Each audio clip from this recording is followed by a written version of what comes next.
ಬಳ್ಳಾರಿ ಜಿಲ್ಲೆ ಸಿರುಗುಪ್ಪ ತಾಲೂಕು ಸಾರ್ವಜನಿಕ ಆಸ್ಪತ್ರೆಯಲ್ಲಿ ವೈದ್ಯರ ದುರ್ವರ್ತನೆಯು ಮತ್ತೊಮ್ಮೆ ಸುದ್ದಿಯಲ್ಲಿದೆ. ಆಸ್ಪತ್ರೆಯ ಆಡಳಿತ ವೈದ್ಯಾಧಿಕಾರಿ ಡಾಕ್ಟರ್ ಈರಣ್ಣ ಕುಡಿದ ಅಮಲಿನಲ್ಲಿ ಕೆಲಸಕ್ಕೆ ಹಾಜರಾಗಿದ್ದು, ಆಸ್ಪತ್ರೆ ಸಿಬ್ಬಂದಿ ಹಾಗೂ ಸಾರ್ವಜನಿಕರ ಆಕ್ರೋಶಕ್ಕೆ ಕಾರಣವಾಗಿದ್ದಾರೆ.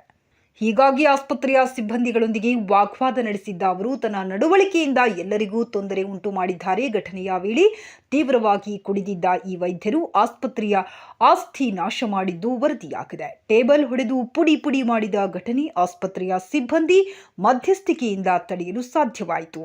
ಈ ಘಟನೆ ಸಂಬಂಧಿಸಿದ ವಿಡಿಯೋಗಳು ಸಾಮಾಜಿಕ ಜಾಲತಾಣಗಳಲ್ಲಿ ವ್ಯಾಪಕವಾಗಿ ಹರಿದಾಡುತ್ತಿದ್ದು, ಸಾರ್ವಜನಿಕರ ಗಮನ ಸೆಳೆಯುತ್ತಿದೆ.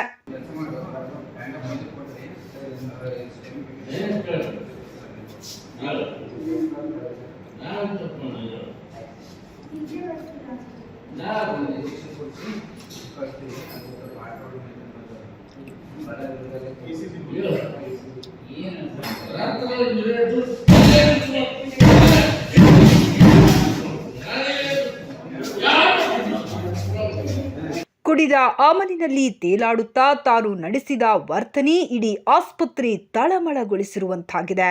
ವೈದ್ಯರು ನಿರಂತರವಾಗಿ ಕುಡಿದ ಅಮಲಿನಲ್ಲಿ ಕಾರ್ಯಸ್ಥಳಕ್ಕೆ ಆಗಮಿಸುತ್ತಿದ್ದು, ಸಿಬ್ಬಂದಿಯೊಂದಿಗೆ ಕಿರಿಕ್ ಮಾಡುವುದು ಚಿಂತೆ ಉಂಟು ಮಾಡಿದೆ. ಈ ನಡವಳಿಕೆ ಸಂಬಂಧ ಇಲಾಖೆಯಿಂದ ಕಠಿಣ ಕ್ರಮ ಕೈಗೊಳ್ಳಬೇಕೆಂದು ಸಾರ್ವಜನಿಕರು ಒತ್ತಾಯಿಸಿದ್ದಾರೆ. ಆಸ್ಪತ್ರೆಯ ಸಿಬ್ಬಂದಿಯು ಈ ಬಗ್ಗೆ ಸ್ಪಷ್ಟವಾಗಿ ಆಕ್ರೋಶ ವ್ಯಕ್ತಪಡಿಸಿದ್ದಾರೆ. ಡಾಕ್ಟರ್ ಈರಣ್ಣನ ವರ್ತನೆಯು ಜಿಲ್ಲಾಸ್ಪತ್ರೆಯ ಮೇಲೆ ಕಪ್ಪು ಚುಕ್ಕೆ ಉಂಟು ಮಾಡಿರುವಂತಾಗಿದೆ. ಇಂತಹ ದುರ್ವರ್ತನೆ ತಡೆಯಲು ಸಂಬಂಧಿಸಿದ ಅಧಿಕಾರಿಗಳು ತಕ್ಷಣದ ಕ್ರಮ ಕೈಗೊಳ್ಳುವುದು ಅನಿವಾರ್ಯವಾಗಿದೆ. ಈ ಘಟನೆ ಸಿರುಗುಪ್ಪ ತಾಲೂಕು ಆಸ್ಪತ್ರೆಯ ಆಂತರಿಕ ಕಾರ್ಯವಿಧಾನ ಮತ್ತು ನಿಯಂತ್ರಣದ ಕೊರತೆಯನ್ನು ಪ್ರಚುರಪಡಿಸುತ್ತಿದ್ದು, ಸಾರ್ವಜನಿಕರ ಆರೋಗ್ಯ ಸೇವೆಯ ಮೇಲೆ ನಂಬಿಕೆಗೆ ತೀವ್ರ ಹೊಡೆತ ನೀಡುವಂತಾಗಿದೆ.